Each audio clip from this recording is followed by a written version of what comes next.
ಇವಾಗ ಒಂದು ಕಾಂಟ್ರವರ್ಸಿ ಜೋರಾಗಿ ನಡೀತಾ ಇದೆ. ದೈವ ಏನು ಪಂಜುರ್ಲಿ ದೈವ ಅದು ಆ್ಯಕ್ಟ್ ಮಾಡೋರು ಲೈಕ್ ದೈವ ನರ್ತಕ ಆ ಥರ ರಿಷಬ್ ಶೆಟ್ಟಿ ಅವರ ಮೇಲೆ ಮಡಿಲಲ್ಲಿ ಮಲ್ಕೊಂಡ್ರು ಆ ಥರ ಅಲ್ಲ. ಅದರ ಬಗ್ಗೆ ಆ ಕಾಂಟ್ರವರ್ಸಿ ನೋಡಿದಾಗ ಆಮೇಲೆ ನನ್ನ ಕೊರಗಜ್ಜ ಫಿಲ್ಮಿಗೂ ಆಗಿರುವಂತಹ ಒಂದು ಕೆಲವು ಕಮೆಂಟ್ಸ್ಗಳನ್ನು ನೋಡಿದಾಗ ಯಾವುದೋ ಒಂದು ರೀತಿ ಒಂದು ಹುನ್ನಾರ ನಡೀತಾ ಇದೆ ಅಂತ ನನಗೆ ಅನ್ನಿಸ್ತಾ ಇದೆ. ಇದರ ವಿರುದ್ಧ ನಮ್ಮ ದೈವಗಳನ್ನು, ನಮ್ಮ ಭಾಗದ ಕರಾವಳಿ ದೈವಗಳನ್ನು ಸಿನಿಮಾದಲ್ಲಿ ತರಬಾರ್ದು, ತೋರಿಸಬಾರ್ದು ಅನ್ನೋ ಥರ ಹೇಳ್ತಾ ಇದ್ದಾರೆ. ಬಟ್ ನಂಗೆ ಅದು ಇನ್ನೂ ಯಾಕಂತ ಅರ್ಥ ಆಗ್ತಾ ಇಲ್ಲ. ದೈವ ಅಂತ ಆಗೋದು ಯಾವಾಗ? ಒಂದು ವ್ಯಕ್ತಿ ಜೀವಿತಾವಧಿ ಮುಗಿದ ಮೇಲೆ ಅವನು ಮೊದಲು ಮನುಷ್ಯನಾಗಿರ್ತಾನೆ. ನೀವು ರಾಮ ತಗೊಳ್ಳಿ, ಕೃಷ್ಣ ತಗೊಳ್ಳಿ, ಜೀಸಸ್ ಯೇಸು ತಗೊಳ್ಳಿ, ಯಾರನ್ನು ತಗೊಳ್ಳಿ, ಫಸ್ಟ್ ಮನುಷ್ಯರಾಗಿರ್ತಾರೆ. ಅವ್ರು ಮನುಷ್ಯರಾಗಿದ್ಕೊಂಡು ಒಳ್ಳೆ ಕರ್ಮ, ಒಳ್ಳೆ ಕೆಲಸಗಳನ್ನು ಮಾಡಿದಾಗ ಆಟೋಮೆಟಿಕ್ಕಾಗಿ ಅವರಿಗೆ ದೈವತ್ವ ಬರುತ್ತೆ. ಯಾವುದೇ ಮನುಷ್ಯ ಸತ್ತಾಗ ನಾವೀಗ ಶ್ರಾದ್ದಕ್ಕೆ ಅಥವಾ ವೈಕುಂಠ ಸಮಾರಾಧನೆಗೆ ಇನ್ವಿಟೇಷನ್ ರೆಡಿ ಮಾಡ್ತೀವಲ್ವ, ಆ ಇನ್ವಿಟೇಷನ್ ಏನಂತ ಹಾಕ್ತೇವೆ? ಅವನು ದೈವಾಧೀನರಾದ ಅಂತ ಹಾಕ್ತೇವೆ. ಅಂದರೆ ಅವನು ದೈವದ ಅಧೀನರಾದ. ಇಲ್ಲಿ ದೈವ ಅಂದರೆ ನಮ್ಮ ಕಡೆ ಭೂತ ಅಂತಲ್ಲ. ಈಗ ದೈವಾಂಶ ಸಂಭೂತ ಅಂತ ಹೇಳ್ತೀವಿ, ಇಲ್ಲ ವಸುದೈವ ಕುಟುಂಬಕ್ಕೆ ಅಂತ ಹೇಳ್ತೀವಿ. ದೈವ ಅಂದರೆ ಏನದು? ದೇವರು. ಆ ಮನುಷ್ಯನ ಜೀವಿತಾವಧಿ ನಂತರ ಅವನ ಆತ್ಮ ಏನು ಹೋಗಿ ಸೇರ್ತದೆ, ಅದನ್ನು ಆ ಸೇರುವಂಥ ಇದನ್ನು ನಮ್ಮ ಕಲ್ಪನೆ ಏನಂದರೆ ದೇವರ ಹತ್ರ ಸೇರಿಕೊಂಡ, ವೈಕುಂಠನಾಥ ಈಶ್ವರ ವಿಷ್ಣು ಹತ್ರ ಸೇರಿಕೊಂಡ, ವಿಷ್ಣುಪಾದ ಸೇರಿಕೊಂಡ, like everything is become godly ಅಂತ ಅನ್ನುವಂಥ ನಾವು ಪೂಜ್ಯ ಭಾವನೆಯಿಂದ ಅದನ್ನು ನೋಡ್ತೀವಿ. ಮನುಷ್ಯ ಅವನ ಜೀವಿತಾವಧಿ ಮುಗಿದ ನಂತರ ಇವಾಗಿರುವಂಥ ದೈವಗಳು ನೀವು ನೋಡಿರ್ಬೋದು. ಈಗ ಪಂಜುರ್ಲಿಯನ್ನು ಮಲ್ರಾಯ ಅಂತ ಹೇಳ್ತೀವಿ ನಮ್ಮ ಕಡೆ, ಅಥವಾ ಬೇರೆ ಬೇರೆ, ಇವರೆಲ್ಲ ಮನುಷ್ಯರಾಗಿದ್ದವರು. ನಿಮ್ಗೆ ಅದರ ಬಗ್ಗೆ ಇನ್ನೂ ಸ್ವಲ್ಪ, ಯಾಕಂದರೆ ಈಗ ನಡೆಯುವಂಥ ಕಾಂಟ್ರವರ್ಸಿ ಮಾಡುವಂಥವರು, ಅದರ ಬಗ್ಗೆ ಆಕ್ಷೇಪಣೆ ಎತ್ತುವವರು ಬಹುಶಃ ದೈವದ ಬಗ್ಗೆ ಒಂದು ರೀತಿಯ ಪರಿಕಲ್ಪನೆ ಇಲ್ಲ ಅವರಿಗೆ. ದೈವ ಅಂದರೆ ಏನು, ಗುಳಿಗ ಅಂದರೆ ಏನು, ಕಲ್ಲುಟ್ಟಿ ಅಂದರೆ ಏನು, ಪಂಜುರ್ಲಿ ಅಂದರೆ ಏನು ಅವ್ರಿಗೆ ಗೊತ್ತಿಲ್ಲ ಅನಿಸುತ್ತೆ. ಗುಳಿಗನ್ನು ನೋಡಿದವರು ಯಾರು? ನನ್ನ ಗುಳಿಗೆ ಹೀಗೆ ಇರಬೇಕು ಅಂತ ಹೇಳಲಿಕ್ಕೆ ಇವರು ಯಾರು ನೋಡಿದ್ದಾರೆ ಗುಳಿಗನ್ನು? ಯಾರು ಪಂಜುರ್ಲಿಯನ್ನು ನೋಡಿದ್ದಾರೆ? ಇಲ್ಲ, ನಂತರ ಫೋಟೋ ಇದೆ, ಪಂಜುರ್ಲಿ ಹೀಗಿದ್ರು, ಗುಳಿಗ ಇದು ಹೀಗಿದೆ ಅಂತ ಹೇಳಿದ ಇದೆಯಾ? ನನಗೂ ಅಷ್ಟೇ ಕಮೆಂಟ್ ಹಾಕ್ತಾ ಇದ್ದಾರೆ, ಕೆಟ್ಟದಾಗೆ ಕಮೆಂಟ್ಗಳನ್ನು ಹಾಕ್ತಾ ಇದ್ದಾರೆ. ಸೊ ಅಲ್ಲಿ ಈಗ ರಿಷಬ್ ಅವರು ಒಂದು ಹರಕೆ ಕೋಲ ಮಾಡಿದಾಗ ನಮ್ಮ ಭಾಗದಲ್ಲಿ ಏನಿದೆ ಅಂದರೆ, ಯಾರು ಆ ಪೂಜೆ ಕೋಲ ಸಲ್ಲಿಸ್ತಾರೆ, ಇಟ್ಸ್ ಲೈಕ್ ಹರಕೆ ಸಲ್ಲಿಸುವವರು ನಾವೆಲ್ಲ ದೇವರನ್ನು, ಆ ದೈವಗಳನ್ನು, ಭೂತಗಳನ್ನು ನಾವು ಅದು ನಮ್ಮನ್ನು ರಕ್ಷಿಸುವ ತಾಯಿ ತಂದೆ ಸಮಾನ ಸ್ಥಾನದಲ್ಲಿ ನೋಡ್ತೀವಿ. ಅದು ಕೂಡ ಹೇಳ್ತದೆ, ನಿನ್ನ ಕಣ್ಣಲ್ಲಿ ಕಣ್ಣೀರು ಹಾಕಲಿಕ್ಕೆ ಬಿಡೋಲ್ಲ ಅಂತ. ನಾನು ನನ್ನ ಕೊರಗಜ್ಜ ಸಿನಿಮಾ ಮಾಡಲಿಕ್ಕೆ ಹೋದಾಗ ಅಲ್ಲಿ ಪುತ್ತೂರಲ್ಲೆಲ್ಲೋ ಸೆಟ್ ಆಗ್ತಾ ಇದ್ದಾಗ ಸೆಟ್ ವರ್ಕರ್ಸ್ ಎಲ್ಲ ಮತ್ತೆ ತಪ್ಪಿ ಬೀಳ್ತಾಯಿದ್ರು. ಕೆಲವ್ರನ್ನ ಸ್ಥಳೀಯರು ತೊಗೊಂಡೋಗಿ ಹಾಸ್ಪಿಟ್ಲಲ್ಲಿ ಅಡ್ಮಿಟ್ ಮಾಡಿದರು. ಕೆಲವರು ಏನೋ ಅವರಿಗೆ ಅರಿಶಿನ ನೀರೆಲ್ಲ ಹಾಕಿ ಅದನ್ನು ಇದು ಮಾಡ್ತಾಯಿದ್ರು.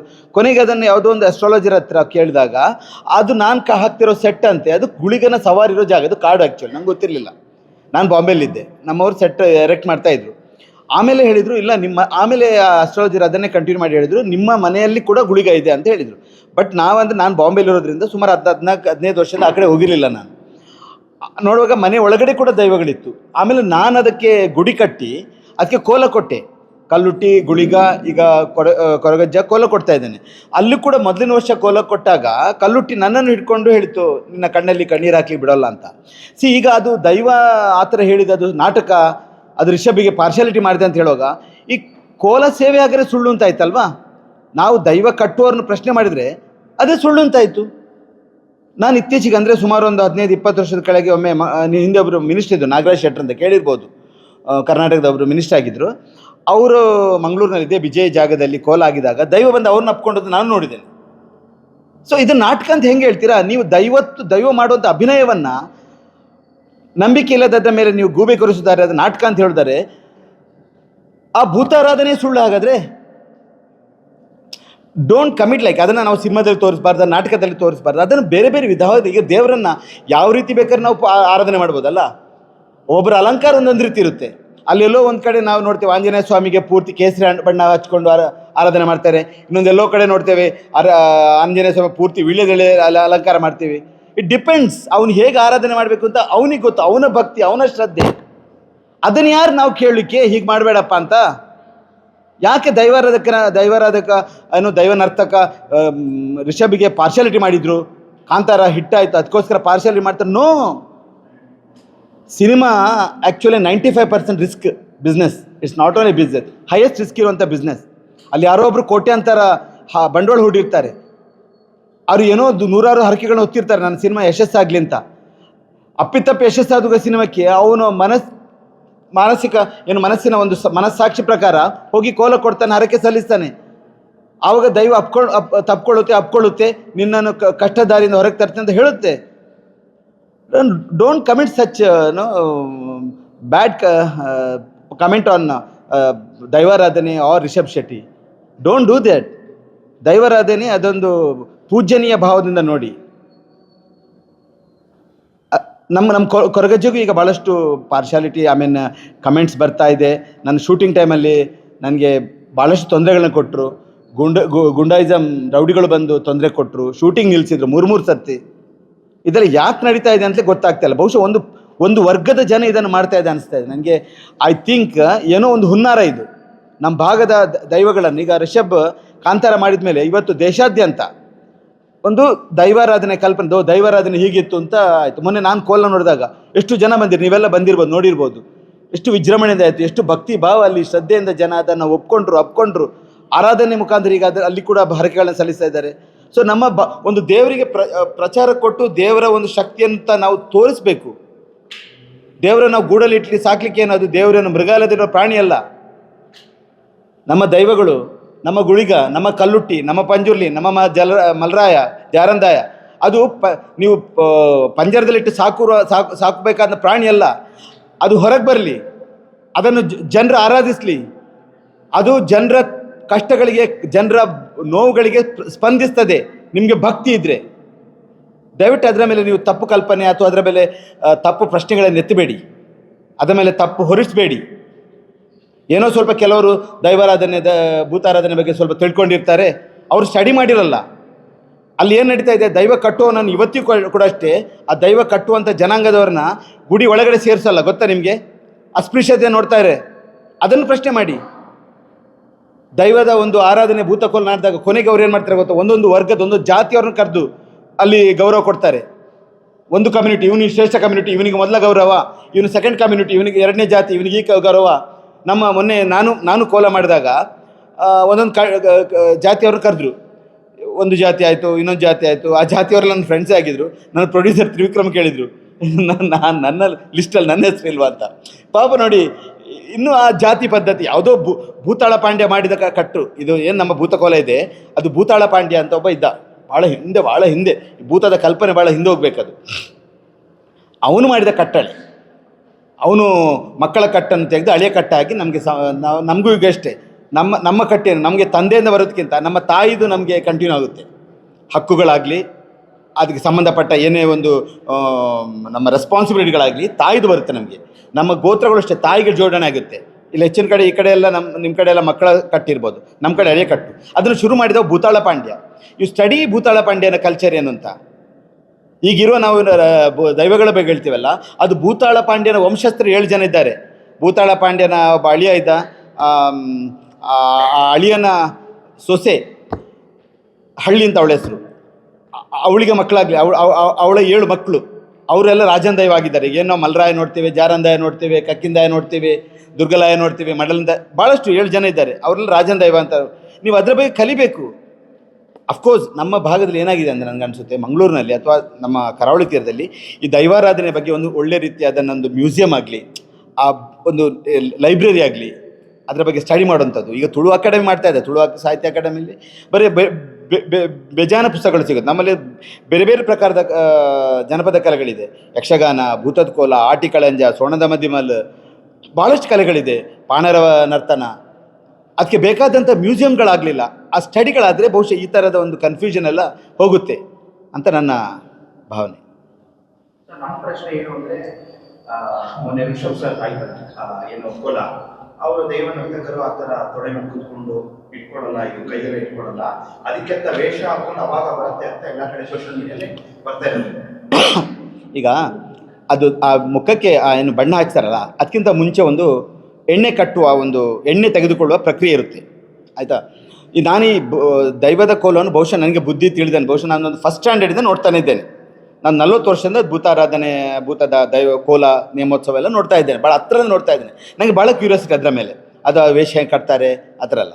ಈ ಎಣ್ಣೆ ಕಟ್ಟುವ ಮುಂಚೆ ಎಣ್ಣೆ ಹಾಕುವಾಗಲೂ ಕೂಡ ಅವನಿಗೆ ಮೈಲಿ ಬರುತ್ತೆ, ಅವನ ಸಣ್ಣ ತೆಂಬರೆ ಬ್ಯಾಂಡ್ ಡ್ರಮ್ಸ್ ಇರುತ್ತಲ್ಲ, ಅದಕ್ಕೆ ನಾವು ಹೇಳ್ತೀವಿ ತೆಂಬರೆ ಅಂತ ಹೇಳ್ತಾರೆ.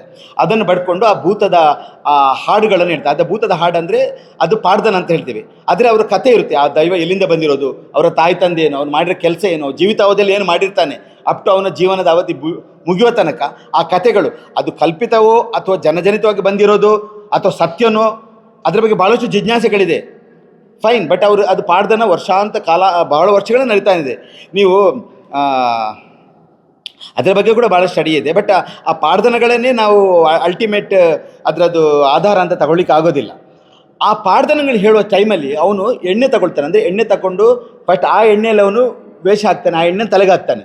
ಆ ಏನು ಎಲ್ಲೋ ನಾವು ಪೌಡ್ರ್ ಮಿಕ್ಸ್ ಮಾಡ್ತೀವಲ್ಲ, ಅದಕ್ಕೆ ಇದೇ ಎಣ್ಣೆ ತಗೊಳ್ತಾರೆ. ಆ ಎಣ್ಣೆ ತಗೊಳ್ಳುವಂಥ ಪ್ರಕ್ರಿಯೆಯಲ್ಲಿ ಕೂಡ ದೈವಗಳು ಮೈ ಮೇಲೆ ಬರುತ್ತೆ, ಆಹ್ವಾನ ಆಗುತ್ತೆ ಅವನಿಗೆ. ಕೆಲವು ನೀವು ಕೊರಗಜ್ಜೆಯನ್ನು ಮೊನ್ನೆ ನೋಡಿರ್ಬೋದು, ನೀವೆಲ್ಲರೂ ಕೊರಗಜ್ಜೆ ಬಂದಿರ್ಬೋದು ಅಂದ್ಕೊಳ್ತೀನಿ. ಮಂಗಳೂರು ನಾವು ಮಾಡಿದಾಗ ಅದು ಸ್ವಲ್ಪ ಮೈಲ್ಡ್ ದೈವ, ಅದೇನು ಬಹಳ ಆವೇಶಭರಿತವಾಗಿ ಮಾಡಲ್ಲ. ಕೆಲವು ದೈವಗಳು ಬಹಳಷ್ಟು ಪವರ್ಫುಲ್ ಆಗಿರುತ್ತೆ, ಭಾಳ ವೆರಿ ಫೆರೋಷಿಯಸ್. ನಮ್ಮ ಕಡೆ ಗುಳಿಗನಲ್ಲೂ ಮತ್ತಷ್ಟು ಪ್ರಭೇದಗಳಿದೆ. ರಾವ್ ಗುಳಿಗ, ಸಂಕಲೆ ಗುಳಿಗ, ಸುಬ್ಬಿ ಗುಳಿಗ ಅಂತ ಭಾಳಷ್ಟು ವಿಧಗಳಿದೆ. ಈಗ ನೀವು ಆದಿಶಕ್ತಿ ಅಂತ ಹೇಳಿದರೆ ಮತ್ತೆ ಒಂದಷ್ಟು ಅದರಲ್ಲಿ ಪ್ರಭೇದ ಇರೋ ಥರ ಇಲ್ಲಿ ಗುಳಿಗನಲ್ಲಿ ಬೇರೆಷ್ಟು ಪ್ರಭೇದಗಳು. ಪಂಜುರ್ಲಿ ಅಷ್ಟು ಭಾಳ ಫೆರೋಷಿಯಸ್ ದೈವ. ಅವುಗಳೆಲ್ಲ ಎಣ್ಣೆ ತೆಗೆದುಕೊಳ್ಳುವಂಥ ಕ್ರಿಯೆಯಲ್ಲಿ ಕೂಡ ಅವುಗಳ ಮೇಲೆ ದೈವ ಬಂದು ಅದು ಆವೇಶಭರಿತವಾಗಿ ಹರಡ್ತಾಡುತ್ತೆ. ಆ ಟೈಮಲ್ಲೂ ಕೂಡ ದೈವಕ್ಕೆ ಆ ಕೋಲ ಯಾರು ಕೊಡ್ತಾನೆ ಅವನ ಹತ್ರ ಹೇಳಿ ಅವನನ್ನು ತಪ್ಪಿಕೊಂಡು ಅವನ ಮಡಿಲಲ್ಲಿ ಅದು ಇರುತ್ತೆ. ಬೆಂಕಿ ಹಚ್ಕೋತಾರೆ, ಯಾರು ನನಗೆ ಕೋಲ ಕೊಡ್ತಾರಂತ ಹೇಳುವಾಗ ಆಬ್ವಿಯಸ್ಲಿ ಅಲ್ಲ. ಈಗ ನಿಮಗೆ ಅವ್ರು ಫೇವರ್ ಮಾಡುವಂಥ ಅನ್ನೋದಿದ್ರೆ ನಾವು ಅವರಿಗೆ ಥ್ಯಾಂಕ್ಸ್ ಇರ್ತೇವೆ. ಅದು ದೈವ ಆ ಮೈ ಮೇಲೆ ಬರುವಾಗ ಅದು ಪಂಜುರ್ಲಿ ಅಥವಾ ಇನ್ನೊಂದು ದೈವ ಬಂದಿರುತ್ತೋ, ಆವಾಹನೆ ಪೂರ್ತಿ ಆಗಿರುತ್ತೋ ಗೊತ್ತಿಲ್ಲ. ಬಟ್ ಅವನು ಭಾವ ತೀವ್ರತೆಗೆ ಒಳಗಾಗಿರ್ತಾನೆ, ಅವನು ಟ್ರಾನ್ಸ್ ಸ್ಟೇಜಿಗೆ ಹೋಗಿರ್ತಾನೆ. ನೀವು ಅಷ್ಟು ಈಗ ನಾವು ಮಾತಾಡ್ತಾ ಇರುವಾಗ ಅದು ಯಾವುದೊಂದು ಕೆಲಸ ಮಾಡಿದಾಗ ಯಾರೋ ಡಿಸ್ಟರ್ಬ್ ಮಾಡಿದಾಗ ನಮಗೆ ಏನೋ ಮಾತಾಡೋದು ನಮಗೆ ಡಿಸ್ಟರ್ಬ್ ಆಗುತ್ತೆ ಅಲ್ವಾ? ಬಿಕಾಸ್ ಅದು ನಾವು ಭಾವ ತೀವ್ರತೆಗೆ ಒಳಗಾಗಿರ್ತೇವೆ, ನಾವು ಕೆಲಸದಲ್ಲಿ ಅಷ್ಟು ಇನ್ವಾಲ್ವ್ಮೆಂಟ್ ಆಗಿರ್ತೇವೆ. ಯಾರೋ ಡಿಸ್ಟರ್ಬ್ ಮಾಡಿದಾಗ ನಮಗೆ ಅದು ಇರಿಟೇಟ್ ಆಗುತ್ತೆ. ಇಲ್ಲೂ ಕೂಡ ಅಷ್ಟೇ. ಅಥವಾ ಅವನ ಕೆಲಸ ಏನು, ಆ ದೈವನರ್ತಕ ಅಥವಾ ನಲಿಕೆಯವರು ಅಂತ ಹೇಳ್ತೀವಿ ನಾವು, ಅವನ ಕೆಲಸ ಏನು, ಅದ್ಭುತ ರೀತಿಯಲ್ಲಿ ಪ್ರದರ್ಶನ ಮಾಡೋದು. ಅವನು ದೈವಕ್ಕೆ ಅವನು ಚಾಕ್ರಿಯ ಅಂತ ಹೇಳ್ತಾನೆ, ದೈವದ ಕೆಲಸ ಮಾಡೋ ಅಂತ ಹೇಳ್ತಾನೆ. ಅವನ ಕೆಲಸದವನು ಪರಿಪೂರ್ಣತೆ ಸಾಧಿಸಬೇಕಾದ್ರೆ ಅವನು ಟ್ರಾನ್ಸ್ ಸ್ಟೇಜಿಗೆ ಹೋಗ್ತಾನೆ. ದಿಸ್ ಟ್ರಾನ್ಸ್ ಸ್ಟೇಜ್ ಏನು ದೈವಾರಾಧನೆ ಕಲ್ಪನೆ ಇರೋದು ಶಮನಿಸಮ್. ಅದು ಸೈಬೀರಿಯಾ ದೇಶದಿಂದ ಆರಂಭವಾಗಿರೋದು, ನಮ್ಮ ಕರಾವಳಿಯಲ್ಲಿ ಆರಂಭವಾಗಿರೋದಲ್ಲ. Siberia, Norway, Mexico, African country, ಇಲ್ಲೆಲ್ಲ ಶಮನಿಸಮ್ ರೀತಿಯಲ್ಲಿ, ದೈವಾರಾಧನೆ ರೀತಿಯಲ್ಲಿ ಯಾವುದೋ ಒಂದು ಶಕ್ತಿಗಳು ಮೈ ಮೇಲೆ ಆವಾಹನೆ ಆಗಿ ಅವನು ಭೂತ ಮತ್ತು ಭವಿಷ್ಯತ್ತಿನ ವಿಚಾರವನ್ನು ಹೇಳ್ತಾನೆ ಟ್ರಾನ್ಸ್ ಸ್ಟೇಜಲ್ಲಿ. ಹೆಚ್ಚಿನ 80 to 90% ಸತ್ಯ ಆಗಿರುತ್ತೆ ಅವನು ಹೇಳುವಂಥದ್ದು, 100% ಅಲ್ಲದಿದ್ದರು. ಸೊ ಅದೇ ಭೂತನರ್ತನ ಸಮಯದಲ್ಲಿ ಅದೇ ಆಗ್ತಾ ಇದೆ. ಅವರು ಭಾವ ತೀವ್ರತೆಗೊಳಗಾಗಿ, ಅವರು ಭಾವಾವೇಶಕ್ಕೆ ಒಳಗಾಗಿ ಅಲ್ಲಿ ಕುಣಿತಾರೆ, ನರ್ತನ ಮಾಡ್ತಾರೆ. ಆ ನರ್ತನ ಸಮಯದಲ್ಲಿ ಏನು ಮಾಡ್ತಾರೆ ಅವರು, ತನಗೆ ಇವನ ಕೋಲ ಕೊಟ್ಟಿರೋದು, ಇವನು ಹರಕೆ ಕೊಟ್ಟದ ಅವನು ಅಪ್ಕೊಳ್ತದೆ. ಕಲ್ಲಿನ ಮೂರ್ತಿ ಅಪ್ಕೊಳ್ಳಿಕ್ಕೆ ಆಗೋದಿಲ್ಲ, ಮನುಷ್ಯ ತಾನೇ, ಅವನು ಪ್ರಕಟ ಮಾಡ್ತಾನೆ. ಆ ಪ್ರಕಟ ಮಾಡೋದ್ರಲ್ಲಿ ಏನು ತಪ್ಪಿಲ್ಲ ತಾನೇ. ಈಗ ನೀವು ಯಾರಿಗೂ ಒಂದು ಕೋಲ ಕೊಡ್ತೀರಿ ಅಂತ ಹೇಳುವಾಗ ದೈವ ನಿಮ್ಗೆ ಆಶೀರ್ವಾದಿಸಬೇಕಲ್ಲ. ಆ ದೈವ ನರ್ತನ ಮಾಡಿದವನು ಅದನ್ನು ತೋರಿಸ್ತಾನಷ್ಟೇ. ಅದು ಯಾಕೆ ತಪ್ಪಾಗುತ್ತೆ? ಯಾಕೆ ಮಡಿಲಲ್ಲಿ ಅವನು ಇರಬಾರ್ದು?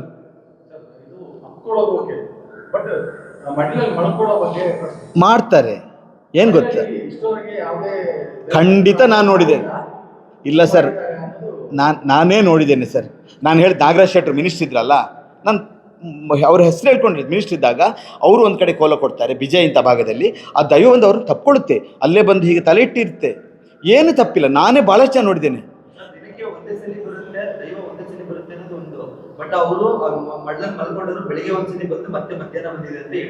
ಅಲ್ಲ, ಹಾಗಲ್ಲ, ಅದು ಇಟ್ಸ್ ಎ ಪ್ರಾಸೆಸ್. ನಾರ್ಮಲಿ ನಾವೇನು ಫಿಲ್ಮಲ್ಲಿ ಇಂಟರ್ವ್ಯೂಲ್ ಕೊಡ್ತೇವಲ್ಲ, ಅಲ್ಲೂ ಕೂಡ ಅವ್ರಿಗೆ ಡಿಫ್ರೆಂಟ್ ಇಂಟರ್ವ್ಯೂಲ್ಸಲ್ಲಿ ಇರುತ್ತೆ. ಈಗ ಅವನು ಒಮ್ಮೆ ವೇಷ ಹಾಕಿದಾಗ ಕೊಡ್ತಾನೆ, ವೇಷ ಹಾಕುವ ಮುಂಚೆ ಎಣ್ಣೆ ತೆಗೆದುಕೊಳ್ಳುವಂಥ ಪ್ರಕ್ರಿಯೆಯಲ್ಲಿ ಕೂಡ ಮಾಡ್ತಾನೆ. ಎಣ್ಣೆ ತೆಗೆದುಕೊಳ್ಳುವ ಪ್ರಕ್ರಿಯೆಯಲ್ಲಿ ಕೂಡ ಹೌದು. ಮುಕ್ಕಾಲು ಮೂಜಿಗಳಿಗೆ ಅಂದರೆ ಅದೊಂದು ಮಾತಷ್ಟೇ. It is not exactly what it is. ನೀವು ಡೆಫಿನೇಷನ್ ಕೊಡೋಕ್ಕಾಗಲ್ಲ.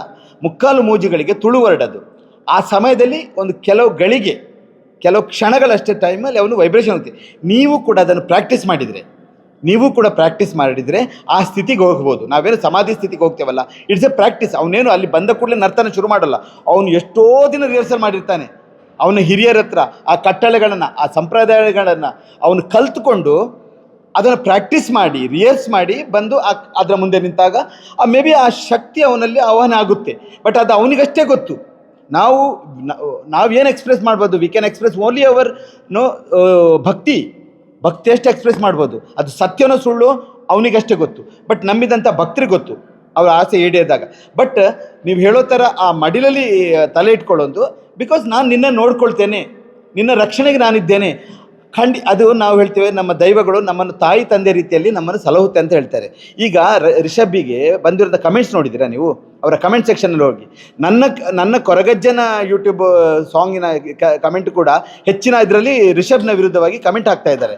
ಆಫ್ಕೋರ್ಸ್ ಒಂದು ತಾಯಿಯಾಗಿ ಅವರಿಗೆ ನೋವಾಗಲ್ವಾ? ಈಗ ದೈವವನ್ನು ನಾವು ತಾಯಿ ಅಥವಾ ತಂದೆ ಸ್ಥಾನದಲ್ಲಿ ನೋಡುವಾಗ ಅದು ಹೇಳ್ತದೆ, ನಾನು ನಿನ್ನ ತಾಯಿ ತಂದೆ ರೀತಿಯಲ್ಲಿ ನಿನ್ನನ್ನು ರಕ್ಷಣೆ ಮಾಡ್ತೇನೆ, ನಿನ್ನನ್ನು ಸಮಾಧಾನ ಮಾಡ್ತೇನೆ ಅಂತ ಹೇಳುವಾಗ ಆಬ್ವಿಯಸ್ಲಿ ಅದಕ್ಕೊಂದು ತನ್ನ ಮಗುವಿಗೆ ಈ ಥರ ಆಗುವಾಗ ಅದಕ್ಕೆ ನೋವಾಗಿರ್ಬೋದು. ಅದು ಹೇಳ್ಬೋದು, ನಾನು ನಿನ್ನ ಕಣ್ಣಲ್ಲಿ ಇನ್ನು ಕಣ್ಣೀರಾಗೋದನ್ನು ನಾನು ನಿಲ್ಲಿಸ್ತೇನಂತ. ಬಿಕಾಸ್ ಅದು ನನಗೂ ಹೇಳಿದೆ. ನಾಳೆ ನೀವು ಯಾವುದಾದ್ರು ಒಂದು, ಯಾಕಂದರೆ ದಿಸ್ ಎಕ್ಸ್ಪೆನ್ಸಿವ್ ಪ್ರೋಸೆಸ್. ದೈವ ಅಂತ ಈಗ ನಮ್ಮ ಮಂಗಳಾರತಿ ಆದರೆ ಒಂದು 10 ರೂಪಾಯಿ ಕೊಟ್ಟರೆ ದೇವಸ್ಥಾನ ಅರ್ಚನೆ ಮಾಡಿಬಿಡ್ತಾರೆ, ಅಥವಾ ಬಟ್ ಇಟ್ಸ್ ಒಂದು ಲಕ್ಷಾಂತರ ರೂಪಾಯಿ ಖರ್ಚಾಗುವಂಥ ಒಂದು ಪ್ರಕ್ರಿಯೆ. ಸೊ ಯಾರಾದರೂ ಕೋಲ ಸೇವೆ ಮಾಡುವಾಗ ನಿಮ್ಗಳ ಅನುಭವಕ್ಕೂ ಕೂಡ ಬರುತ್ತೆ. ದೈವ ನಿಮ್ಮನ್ನೇ ಕಾನ್ಸಂಟ್ರೇಟ್ ಮಾಡಿ ನಿಮ್ಮ ಕೈ ಇಟ್ಕೊಂಡು, ನಿಮ್ಮ ಎದೆ ತಟ್ಕೊಂಡು, ನಿಮ್ಮ ಭುಜ ತಟ್ಕೊಂಡು ತಪ್ಪಿಕೊಂಡು ನಿಮ್ಮನ್ನು ಸಮಾಧಾನ ಮಾಡ್ತೇನೆ, ನಾನು ರಕ್ಷಣೆ ಮಾಡ್ತೇನೆ ಅಂತ ಹೇಳುತ್ತೆ. ಅದರ ರಿಷಬ್ಗೇನು ಹೊಸದಲ್ಲ ಅದು. ಇದೀಗೇನು ಆ ಭಾಗದ ಜನರು ಒಂದಷ್ಟು ಜನ ರಿಷಬ್ನ ವಿರುದ್ಧವಾಗಿದ್ದಾರೆ. ಅದು ಯಾಕಂದ್ರೆ ನಂಗೆ ಇನ್ನೂ ಗೊತ್ತಿಲ್ಲ. ರಿಷಬ್ ಒಂದು ಮಟ್ಟಕ್ಕೆ ಇವತ್ತು ನಾನು ನನ್ನ ಬಹುತೇಕ ಹೇಳಿ ಏನಕ್ಕೆ ವಿರುದ್ಧವಾಗಿದ್ದಾರೆ ಅಂದ್ರೆ ಅಲ್ಲಿ ನಂಬೋ ನಂಬಿಕೆಯನ್ನ ಕೆಲವರು ಅಪಹಾಸ ಮಾಡ್ತಾ ಇದ್ದಾರೆ ಅನ್ನೋದು. ಅಪಹಾಸ್ಯ ಯಾವುದಕ್ಕೆ ಮಾಡಲ್ಲ ಸರ್, ಎಲ್ಲದಕ್ಕೂ ಮಾಡ್ತಾರಲ್ವಾ? ಅಲ್ಲಿಯ ನಂಬಿಕೆಗೆ ಧಕ್ಕೆ ಬರ್ತಾ ಇದೆ. ಬೀದಿಗಳಲ್ಲಿ ಕುಣಿಯೋದು, ಸ್ಟೇಜ್ಗಳಲ್ಲಿ ಕುಣಿಯೋದು, ಅದೊಂಥರ ಅದಕ್ಕೆ ದೈವಕ್ಕೆ ಮಾಡಿದ ಅಪಮಾನ ಅನ್ನೋದು. ಈಗ ಉತ್ತರ ಭಾರತದಲ್ಲಿ ಡೆಲ್ಲಿ ಭಾಗದಲ್ಲಿ ರಾಮನವಮಿ ಮಾಡ್ತಾರಪ್ಪ. ರಾಮನವಮಿ ಟೈಮಲ್ಲಿ ಹನುಮಂತನ ವೇಷನೂ ರಸ್ತೆಯಲ್ಲಿ ಹೋಗುತ್ತೆ, ರಾಮನ ವೇಷವನ್ನು ಎಲ್ಲಿ ಹೆಂಗೆ ನಿಲ್ಲಿಸ್ತೀರಾ? ಜನ ಅಪಹಾಸ್ಯ ಮಾಡೋದು ಅಥವಾ ನಿಂದನೆ ಮಾಡೋದು ಅದು ಸಮಾಜದಲ್ಲಿ ಒಂದು ಭಾಗ. ಅದನ್ನು ನಾವು ಆ್ಯಕ್ಸೆಪ್ಟ್ ಮಾಡೋಕ್ಕಾಗಲ್ಲ. ಈಗ ನಿಮಗೆ ಯಾರಾದರೂ ಅಪಹಾಸ್ಯ ಮಾಡಿದರೆ ನಿಮಗೆ ನೋವಾಗಲ್ವಾ? ಅದೇ ನಾವೆಲ್ಲ ದೈವಗಳನ್ನು ಆರಾಧನೆ ಮಾಡ್ತೇವೆ, ದೈವಗಳನ್ನು ಪೂಜನೀಯ ಭಾವದಲ್ಲಿ ಅದರ ಮೇಲೆ ನಂಬಿಕೆ ಇಟ್ಕೊಂಡು ಅದನ್ನು ಆರಾಧನೆ ಮಾಡ್ತೇನೆ. ಅಂಥ ದೈವಗಳನ್ನು ಅಪಹಾಸ್ಯ ಮಾಡಿದಾಗ ನಮಗೆಲ್ಲರಿಗೂ ಭಕ್ತರಿಗೆ ನೋವಾಗುತ್ತೆ. ಅದನ್ನು ಯಾರು ನಾವು ಸಪೋರ್ಟ್ ಮಾಡೋಲ್ಲ. ನಾನು ಹೇಳ್ತೇನೆ, ನೀವು ದೈವಕ್ಕೆ ನಿಂದನೆ ಅಥವಾ ಅಪಹಾಸ್ಯ ಮಾಡಲಿಕ್ಕೆ ಹೋಗಬೇಡಿ, ಭಕ್ತಿ ತೋರಿಸಿ. ಇಲ್ಲ, ಈಗ ನಾಸ್ತಿಕರು ಆಸ್ತಿಕರು ಎಲ್ಲ ಕಡೆ ಇರ್ತಾರಲ್ವಾ? ನಮ್ಮ ದೈವಕ್ಕೆ ಮಾತ್ರ ಅಲ್ಲ, ನಿಮಗೂ ಗೊತ್ತಿರ್ಬೋದು, ಯಾವುದೇ ದೇವರ ನಂಬದವರು ಒಂದು ಅಷ್ಟು ಜನ ಇದ್ದಾರೆ. ದೇವರ ಇರುವಿಕೆ ಬಗ್ಗೆ ಇಲ್ಲ ಅಂತ ಹೇಳೋರು ಇದ್ದಾರೆ. ಅವರು ಸಮಾಜದಲ್ಲಿ ಬೆಳ್ಕೊಂಡು ಹೋಗ್ತಾರೆ. ಎಷ್ಟೋ ಜನ ಅದರಲ್ಲಿ ದೊಡ್ಡ ಸಾಧನೆ ಮಾಡಿದ್ರು. ದೇವರು ಇಲ್ಲ ಅನ್ನೋಂಥವ್ರು ಸಮಾಜದಲ್ಲಿ ಸಾಧನೆ ಮಾಡ್ತಾರೆ. ನನ್ನ ಗುರುಗಳು MS ಸತ್ಯು, ಅವರಿಗೆ ದೇವರ ಕಲ್ಪನೆ ಇರಲಿಲ್ಲ, ಅವರು ದೇವರನ್ನು ನಂಬಲಿಲ್ಲ. ಬಟ್ ಅವರು ಭಾಳಷ್ಟು ದೊಡ್ಡ ಎತ್ತರಕ್ಕೆ ಹೋದರು. ನಾನು ಸತ್ಯವರ ಒಂದು 12 ವರ್ಷ ಅವ್ರ ಜೊತೆ ಕೆಲಸ ಮಾಡಿದ್ದೇನೆ, MS ಸತ್ಯವ್ರ ಜೊತೆ. So depends. ನೀವು ಭಕ್ತಿ ಇದ್ದರೆ ನಿಮ್ಮ ಭಕ್ತಿಯನ್ನು ಪ್ರಕಟ ಮಾಡಿ. ಬಟ್ ಸತ್ಯು ಸರ್ ನನಗೆ ಯಾವತ್ತೂ ನೀನು ಭಕ್ತಿ ಮಾಡಬೇಡ ಅಂತ ಹೇಳ್ತಿರ್ಲಿಲ್ಲ. ನಾವೆಲ್ಲಾದರೂ ಹೊರಗಡೆ ಹೋಗುವಾಗ you have 1 hour meditation time, you go ಅಂತ ನಾನು ಕಳಿಸ್ತಾಯಿದ್ರು. ನಾನು ಒಂದು ತಾಸು ಮಾಡ್ತೀನಿ. ಬಟ್ ನನಗೆ ಅವರು ಹೇಳ್ತಾಯಿದ್ರು, ಮಾಸ್ತಿ ವೆಂಕಟೇಶ್ ಅಯ್ಯಂಗಾರ್ ಅವರು ದೇವರಿಲ್ಲ ಅಂತ ಹೇಳುವಾಗ ಇವ್ರು ಹೇಳ್ತಾ ಇದ್ದಾರೆ, ಮಾಸ್ತಿ ವೆಂಕಟೇಶ್ ಅವರು ದೇವ್ರು ಇದ್ದಾರಂತ ನಾನು ನಿರೂಪಿಸ್ತೇನಂತ. ಅವರು ಕರ್ಕೊಂಡು ಬಾ, ದೇವರು ಅಂತ ಒಂದು ಬುಕ್ ಇದೆ, ನೀವು ಯಾವ ಥರ ಸಿಕ್ಕಿರ ಆ ದೇವ್ರ ಬುಕ್ ಓದಿ, ಮೂರ್ತಿಯವರು ಬರ್ತಿರೋದು. ಅಲ್ಲಿ ದೇವರು ಇಲ್ಲ ಅಂತ ಎಲ್ಲ ಭಾಳಷ್ಟು ಇದರಲ್ಲಿ ವಿಸ್ತೃತವಾಗಿ ಬರ್ತೀವಿ. ಇವತ್ತೇನಾದ್ರು ಆ ಬುಕ್ ಬರ್ತಿದ್ರೆ ದೊಡ್ಡ ಗಲಾಟೆನೇ ಆಗ್ತಿತ್ತು. ಅದರಲ್ಲಿ ಗಣಪತಿ ಅನ್ನೋ ಮತ್ತೆ ರೀಫಾರ್ಮಾಟ್ ಮಾಡಿದಾಗ ಅದನ್ನು ಭಾಳ ಒಂಥರ ವಿಡಂಬನಾತ್ಮಕವಾಗಿ ಬರೆದಿದ್ರು. ಬಟ್ ಅವರಿಗಾಗ ಮಾಸ್ತಿಯವರು ಹೇಳ್ತಾ ಇದ್ರಂತೆ, ನೀವು ಅವ್ರು ಕರ್ಕೊಂಬ, ನಾನು ದೇವರ ಇರುವಿಕೆ ಅಂತ ತೋರಿಸ್ತೇನೆ ಅಂತ, ಮಾಸ್ತಿ ವೆಂಕಟೇಶ್ ಅಯ್ಯಂಗಾರ್ ಅವರು. ಸೊ ಸತ್ಯ ಕೂಡ ದೇವರನ್ನು ನಂಬೋ ಬಗ್ಗೆ ಯಾವತ್ತೂ ಅವರು ವಿರುದ್ಧ ಹೋಗಲಿಲ್ಲ. ಓಕೆ, ನಂಬಿಕೆಗಳು ನಮ್ಮ ವೈಯಕ್ತಿಕ. ನಾನು ಉಪವಾಸ ಮಾಡ್ಕೊಂಡು ನಂಬ್ತೇನೆ, ಅಥವಾ ನಾನು ಬರೀ ವೆಜ್ಜಲ್ಲಿ ಇಟ್ಕೊಂಡು ನಂಬ್ತೇನೆ, ನಾನ್ ವೆಜ್ಜಲ್ಲಿ ತಿನ್ಕೊಂಡು, ಡಿಪೆಂಡ್ಸ್. ಇದಕ್ಕೇನು ಸಂಬಂಧ ಇಲ್ಲ. ಅಪಹಾಸ್ಯ ಮಾಡುವವರು ಎಲ್ಲ ಭಾಗದಲ್ಲೂ ಇರ್ತಾರೆ. ಅದು ನಮ್ಮ ದೈವಗಳಿಗೂ ಅಂತಲ್ಲ. ಅಥವಾ ರಿಷಬ್ ಶೆಟ್ಟಿ ಶುರು ಮಾಡಿದ್ರಿಂದ ಅಪಹಾಸ್ಯ ಮಾಡ್ತಾರೆ ಅಂತ ಹೇಳಬೇಡಿ. ನಾನು ನೋಡಿದ್ದೇನೆ. ನಾನು ಈ ಸಿನಿಮಾ ಬರೋದಕ್ಕಿಂತ ಮುಂಚೆನೇ ನಾವು ಗದ್ದೆಯಲ್ಲೆಲ್ಲ ದೈವ ದ್ವೇಷ ನಡ್ಕೊಂಡು ನಾವು ಆಟ ಆಡ್ತಿದ್ದೆ. ನಾವು ದೈವದ ಕೋಲ ಇಟ್ಕೊಂಡು ಮಕ್ಕಳಿರುವಾಗ ಆಟ ಆಡ್ತಾ ಇದ್ದೀವಿ. ಒಂದು ದೊಡ್ಡ ಎಲೆ ಬರುತ್ತೆ, ಕೆಸುವಿನ ಎಲೆ ಬರುತ್ತೆ. ಆ ಎಲೆಯನ್ನು ದೊಡ್ಡದಾಗಿ ಈಗ ಅಣಿ, ನಮಗೆ ದೈವಕ್ಕೆ ಹಿಂದುಗಡೆ ಅಣಿ ಇಡ್ತಾರಲ್ಲ, ಅದಕ್ಕೆ ಅಣಿ ಅಂತ ದೊಡ್ಡ ಕಿರೀಟ, ಅದಕ್ಕೇನು ನಾವು ಕೋಲ್ಗಳನ್ನು ಕಟ್ಟಿ ಅದನ್ನು ಡೆಕೋರೇಟ್ ಮಾಡಿ ನಾವು ಕಟ್ಕೊಂಡು ನಾವು ಕುಣಿತಾ ಇದ್ವಿ. ನಮಗೂ ಮನೇಲಿ ಬೈತಾ ಇದ್ರಿ ಅಪವಾಸ್ಯ ಮಾಡಬೇಡ ಅಂತ. ನಾವು ಯಾರು ಅಪವಾಸ್ಯಕ್ಕೆ ಸಪೋರ್ಟ್ ಮಾಡೋರಿಲ್ಲ. ಈಗ ರಷ್ಯಾ ಬಂದರೆ ಸಿನಿಮಾ ದೊಡ್ಡ ಮಟ್ಟದ ಯಶಸ್ಸಾಯಿತು. ಆ್ಯಂಡ್ ಅವರಿಗೆ ನಾವೊಂದು ಅವರ ಗೌರವ ಭಾವನೆ ನೋಡುವ. Let us salute Rishab the way he has presented the film. ಅವರಿಗೆ ಬೈದು ಯಾಕೆ ನಾವು ಸಣ್ಣತನ ತೋರಿಸ್ಬೇಕು? ಇವ್ರು ಯಾರು ಇವರು ಪೇಟೆಂಟ್ ತಗೊಂಡಿದ್ದಾರೆ ಗುಳಿಗನ ಬಗ್ಗೆ, ಪಂಜುರ್ಲಿ ಬಗ್ಗೆ, ನಮ್ಮ ಪಂಜುರ್ಲಿ ಅಂತ ಹೇಳಲಿಕ್ಕೆ. ಸರ್, ಈ ಥರದ ವಿಷಯಗಳು ಹಾಂ, ಅದು ಪಾಸಿಟಿವ್ ನೆಗೆಟಿವ್ ಅನ್ನೋದಕ್ಕಿಂತ ಪರ್ಸ್ಪೆಕ್ಟಿವ್ ಆಫ್ ಭಕ್ತಾದಿಗಳು ಅವ್ರ ತಲೆಯಲ್ಲಿ ತುಂಬ ಗೊಂದಲ ಆಗುತ್ತಲ್ಲ. ಅಂದರೆ ಇನ್ ಟರ್ಮ್ಸ್ ಆಫ್ ಒಳ್ಳೆಯದನ್ನು ನಾವು ನಂಬಬೇಕಾ, ಅಥವಾ ಈ ಥರ ಸಡನ್ ಏನೋ ಒಂದು ಹೇಳೋದ್ರಿಂದ ನಂಬಬೇಕಾ, ಈ ಥರ ನಂಬಿಕೆಗೂ ಒಂದು ನಿಲುಕದಂಥ ಪ್ರಶ್ನೆ ಮೂಡುತ್ತಲ್ಲ ಭಕ್ತಾದಿಗಳಿಗೆ. About towards the whole and all this things. ಈಗ ಸರ್ ನೀವು ಟ್ಯಾಬ್ಲೋಗಳಲ್ಲಿ ಗಣಪತಿ, ದುರ್ಗಾ, ಕೃಷ್ಣ ನೋಡಿದಿರಲ್ಲ. ನಮ್ಮ ಭಾಗದಲ್ಲೂ ಮೊಸರು ಕುಡಿಕೆ, ನವರಾತ್ರಿಗೆಲ್ಲ ದೇವರುಗಳನ್ನೇ ಟ್ಯಾಬ್ಲೋದಲ್ಲಿ ತಗೊಂಡು ಹೋಗ್ತಾರೆ, ದೇವ್ರ ವೇಷ ಹಾಕ್ಕೊಂಡು. ನಾವು ಅದನ್ನು ಯಾರು ಅಬ್ಜೆಕ್ಷನ್ ಮಾಡಲ್ಲ. ನಮ್ಮ ದೈವಗಳು ಮಾತ್ರ ಟ್ಯಾಬ್ಲೋದಲ್ಲಿ ಬರಬಾರ್ದಾ? ಅದು ಹೇಗೆ ನಂಬಿಕೆಗೆ ಧಕ್ಕೆ ಆಗುತ್ತೆ? ನೀವು ಒಂದು ಅರ್ಥ ಮಾಡ್ಕೊಳ್ತಾರೆ, ಕೋಲ ಅಥವಾ ನೇಮೋತ್ಸವ ಎನ್ನುವಂಥದ್ದು ಅದು ಆರಾಧನಾ ಕ್ರಮ. ಅಲ್ಲಿ ವೇಷ ಕಟ್ತಾನೆ ದೈವದ್ದು, ಅದೇ ಗುಳಿಗ ಅಲ್ಲ. Please understand. ಅಲ್ಲಿ ಒಂದು ಅವನು ದೈವದ ಒಂದು ಶಕ್ತಿ ಅವನ ಮೈ ಮೇಲೆ ಬರುತ್ತೆ ಅಂತ ನಂಬಿಕೆ ಅದು. ನೀವು ಹೇಳಿದ್ರಲ್ಲ ಮುಕ್ಕಾಲು ಮೂರುಗಳಿಗೆ, ಆ ಮುಕ್ಕಾಲು ಮೂಜಿಗಳಿಗೆ ಅಂದರೆ ಮುಕ್ಕಾಲು ಮೂರುಗಳಿಗೆ ಅಂದರೆ ಆ ಕೆಲವು ಕ್ಷಣಗಳಲ್ಲಿ ಅದು ಅವನ ಮೈ ಮೇಲೆ ಬರುತ್ತೆ ಅಂತ ನಂಬಿಕೆ. ಓಕೆ, ಬಟ್ ಅವನೇನು ವೇಷ ಕಟ್ತಾನೆ ಅದೇ ಗುಳಿಗ ಅಲ್ಲ. ಈ ಕಾನ್ಸೆಪ್ಟ್ ಹೇಗೆ ಶುರುವಾಯ್ತು ಅಂದರೆ, ನಮ್ಮ ಕಡೆ ಸತ್ತ ಅಂತ ವ್ಯಕ್ತಿಗೆ 13ನೇ ದಿನ ಏನು ಶ್ರಾದ್ದ ಮಾಡ್ತೀವಲ್ಲ, ನಮ್ಮ ಕಡೆ ಒಂದು ಕರಾವಳಿ ಭಾಗದಲ್ಲಿ ಕಾಲೆಕೋಲ ಅಂತ ಮಾಡ್ತೇವೆ.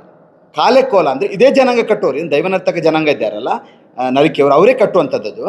ಅವರು 13ನೇ ದಿನ ರಾತ್ರಿ ನಮ್ಮಲ್ಲಿ ಒಂದು, ನೀವು ಸೂ ಫ್ರಮ್ ಸೋ ಸಿನಿಮಾದಲ್ಲಿ ನೋಡಿರ್ಬೋದು, ಒಳಗೆ ಕರೆಯುವಂಥ ಒಂದು ಕ್ರಿಯೆ ಇದೆ. ಸತ್ತ ಆತ್ಮವನ್ನು ಒಳಗೆ ಕರಿತೇವೆ. ಬಟ್ ಇದು ಭಾಳ ಜಿಜ್ಞಾಸೆ ಇದೆ ನಮ್ಮಲ್ಲಿ. ಏನಂದರೆ ಮಧ್ಯಾಹ್ನ ನಾವು ಶ್ರಾದ್ದ ಮಾಡಿ ಸ್ವೀಟ್ ಎಲ್ಲ ಮಾಡಿ ಅವನನ್ನು ವೈಕುಂಠ ಕಳಿಸ್ತೇವೆ ಆತ್ಮವನ್ನು. ತಿರ್ಗಾ ಸಂಜೆ ನಾವು ಮತ್ತೆ ಅದೇ ಆತ್ಮವನ್ನು ವಾಪಸ್ ಒಳಗೆ ಕರಿತೇವೆ. ಭಾಳಷ್ಟು ನಮ್ಮ ಇದರಲ್ಲಿ ಕೂಡ ಭಾಳ ಗೊಂದಲ ಇದೆ. ವೈಕುಂಠಕ್ಕೆ ವಿಷ್ಣು ಹತ್ರ ಕಳಿಸಿ ರಾತ್ರಿ ಮತ್ತೆ ಒಳಗೆ ಕರಿತೇವಂತೆ. Okay, fine. ಇದೆಲ್ಲ ಡಿಬೇಟ್ ಆಗಬೇಕು, ಇದರ ಬಗ್ಗೆ ಎಲ್ಲ ಚರ್ಚೆ ಆಗಬೇಕು. ಜನಕ್ಕೆ ಎಷ್ಟು ಒಂದು ನಂಬಿಕೆ ಅದು ಗೊಂದಲ ಇದೆ ಅಂದರೆ ಇದು ಗೊಂದಲ. ಓಕೆ, ಇವನು ಆ ಕಾಲೆಕೋಲ ಸಮಯದಲ್ಲಿ ಇವನು ಸಂಜೆ ಒಳಗೆ ಕರೆಯುವಂಥ ಪ್ರಕ್ರಿಯೆ ಇದಿರುತ್ತಲ್ಲ, ಅಲ್ಲಿ ಆ ಸತ್ತಂಥ ವ್ಯಕ್ತಿ ಇವನ ಮೈ ಮೇಲೆ ಬರುತ್ತೆ.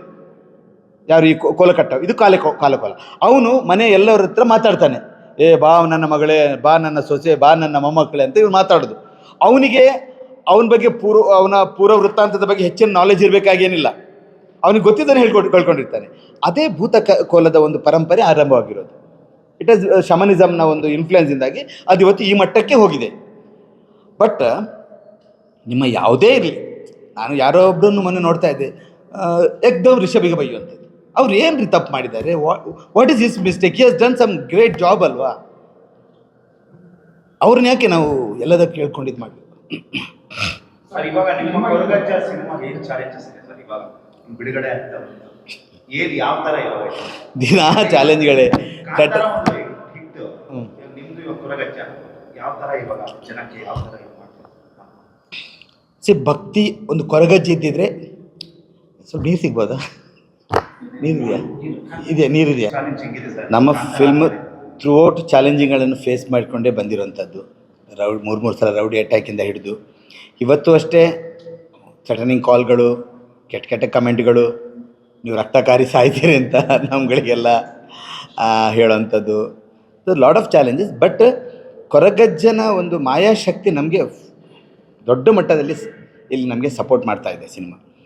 ನಾನು ವಿದಿನ್ ಎ ಕ್ರೋರ್ ಮಾಡಿರೋಂಥ ಬಜೆಟ್ ಇದ್ದಂಥ ಸಿನಿಮಾ, ಪ್ರೊಡ್ಯೂಸರ್ ಅದನ್ನೊಂದು 3-4 ದಿನದಲ್ಲಿ ಅದನ್ನು ಇದಕ್ಕೆ ಬಜೆಟ್ ಲಿಮಿಟ್ ಮಾಡಬೇಡಿ, ಸಿನಿಮಾ ಒಳ್ಳೆಯದಾಗಲಿ, ಆ ಸ್ಕಿನ್ ಏನು ಯಾವ ಮಟ್ಟಕ್ಕೆ ಬೇಕು ಆ ಮಟ್ಟಕ್ಕೆ ಮಾಡಿಕೊಳ್ಳಿ ಅಂತ ಇವತ್ತು ಸುಮಾರು 22-22.5 ಕೋಟಿ ದಾಟಿ ಸಿನಿಮಾ ಆಗ್ತಾ ಇರುವಂಥದ್ದು. ಬಹುಶಃ ಅದು ಆ ಕೊರಗಜ್ಜನ ಒಂದು ಕೃಪೆ.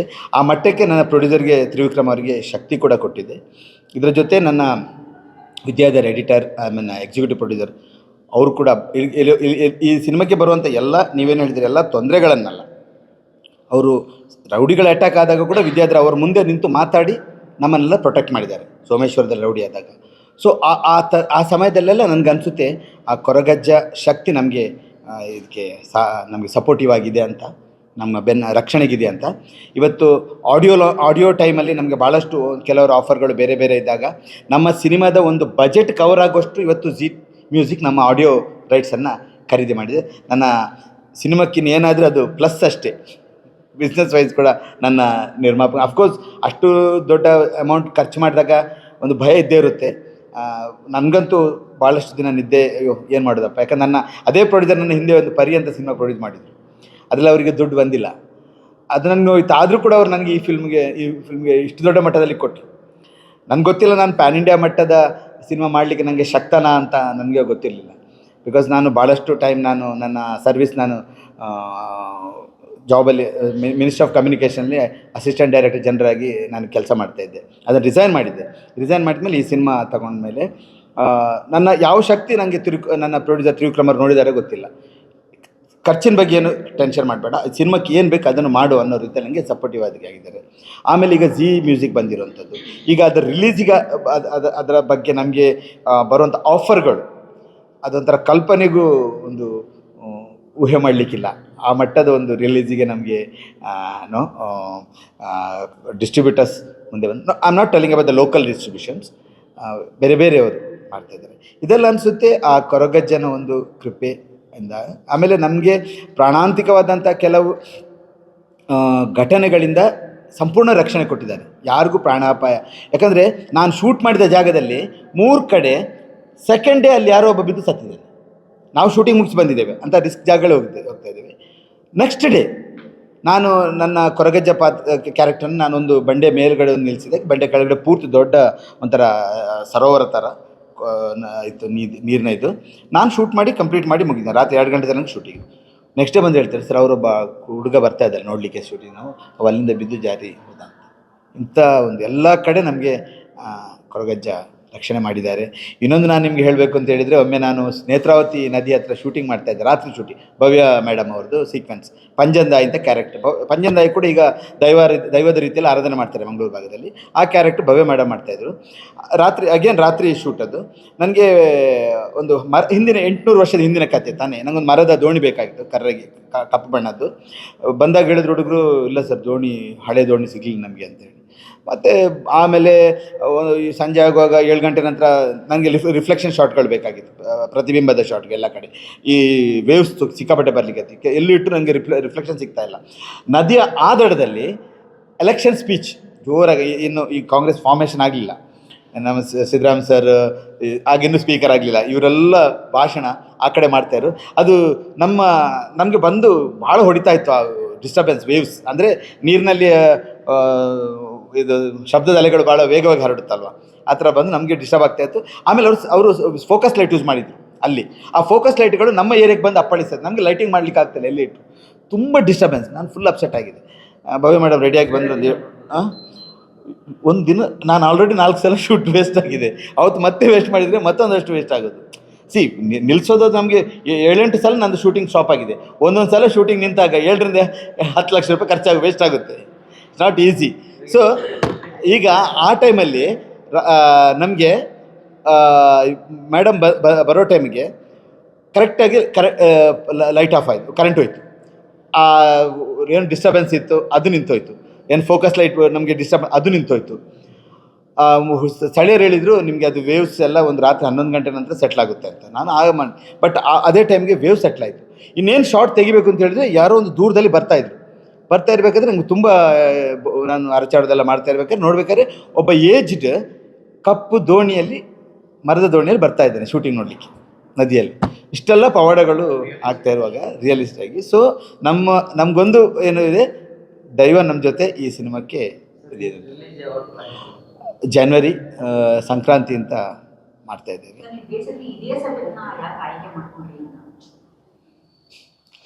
ಅಲ್ಲ ಅದು ಅಂದರೆ ನಾನು ಇದನ್ನು ಕೊರಗಜ್ಜ ದೈವಕೋಲವನ್ನು 2ನೇ ಕ್ಲಾಸಿಂದ ನೋಡ್ತಾ ಇದ್ದೆ. ಅದೊಂದು ನಿಗೂಢ ರೀತಿಯಾದ ಕೋಲ ಸೇವೆ ಮಾಡ್ತಾಯಿದ್ರು. ರಾತ್ರಿ 11 ಗಂಟೆ ನಂತರ ಕೋಲ ಶುರು ಆಗೋದು. ಆವಾಗ ಈ ದೊಡ್ಡ ದೊಡ್ಡ ಡ್ರಮ್ಸ್ ಎಲ್ಲ ಇಟ್ಕೊಂಡು ಬರ್ತಾಯಿದ್ರು. ಯಾರು ಕೊರಗ ಜನಾಂಗದವರೇ ಒಂಥರ ಭಾಳ ಒಂದು ಕ್ಯೂರಿಯಾಸಿಟಿ, ಬೇರೆ ಭೂತಕೋಲ ಥರ ಇಲ್ಲಿ ಇದಕ್ಕೆ ಆಗ್ತಿರಲಿಲ್ಲ. ಸೊ ನಿಗೂಢತೆಯ ಬಗ್ಗೆ ನನಗೆ ಭಾಳಷ್ಟು ಆಸಕ್ತಿ ಮೂಡ್ತಾ ಹೋಯಿತು. ಅದರ ಬಗ್ಗೆ ನಾನು ಪ್ರೋಸೆಸ್ ಸ್ಟಡಿ ಮಾಡ್ತಾನೇ ಬಂದೆ. ಸಿನಿಮಾ ಮಾಡಿದಾಗ ಫಾರ್ಚುನೇಟ್ಲಿ ಕೊರಗ ಜನಾಂಗದವ್ರು ನನಗೆ ಕೊರಗಜ್ಜನ ಜನಾಂಗದವರು ಇನ್ನೂ ಇದ್ದಾರೆ, ಅವರ ಮನೆತನದವರು ಇನ್ನೂ ಇದ್ದಾರೆ, ಆ ನಿಜ ಕತೆ ಅವ್ರು ಕೊಟ್ಟರು. ಆ್ಯಂಡ್ ಇದು ನಿಮಗೆ ಯಾವುದೇ ಒಂದು ಸಿನಿಮಾಕ್ಕೂ ನೀವು ಹೋಲಿಕೆ ಆಗೋದ ರೀತಿಯ ಕತೆ ಇದೆ.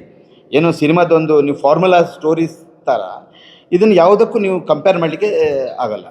ಆ ಥರ ಒಂದು ಕತೆ ಇದೆ. ಪ್ಯಾನ್ ಇಂಡಿಯಾ ಸಿನಿಮಾ ರಿಲೀಸ್ ಮಾಡಿದ್ದಾರೆ. ಪ್ಯಾನ್ ಇಂಡಿಯಾದಲ್ಲಿ ಎಷ್ಟು ಥಿಯೇಟರ್ ಪ್ಲಾನ್ ಮಾಡಿದ್ದೀರಿ? ಈಗ ಬಂದಿರೋಂಥ ನಮ್ಮ ಡಿಸ್ಟ್ರಿಬ್ಯೂಷನ್ ಸುಮಾರು ಒಂದು 1500 ಸ್ಕ್ರೀನ್ಸ್ ಹೇಳಿದ್ದಾರೆ. ಬಟ್ ಅದು ಅಫಿಷಿಯಲ್ ಅಲ್ಲ. ಬಿಕಾಸ್ ಆ ಕ್ವಶನ್ಗಳು ಬಹುಶಃ producer with the better person to answer. ಈಗ ಅದು ಕಾಂಟ್ಯಾಕ್ಟ್ಸ್ಗಳನ್ನು ನಾವು ಮಾಡಿಕೊಡ್ತಾ ಇದ್ದೇವೆ. 2-3 ದೊಡ್ಡ ಕಂಪನಿಗಳು ಡಿಸ್ಟ್ರಿಬ್ಯೂಷನ್ ಬಗ್ಗೆ ಮಾತಾಡ್ತಾ ಇದ್ದೇವೆ. ಇದು ಒಂದೇ ದಿವಸ ರಿಲೀಸ್ ಆಗ್ತದೆ ಸರ್? 5 ಲ್ಯಾಂಗ್ವೇಜ್? 3 ಲ್ಯಾಂಗ್ವೇಜನ್ನು ಫಸ್ಟ್ ರಿಲೀಸ್ ಮಾಡ್ತೇವೆ ಒನ್ ವೀಕ್, ಸೆಕೆಂಡ್ ವೀಕ್ ಮತ್ತೆ 3 language. Okay sir, thank you.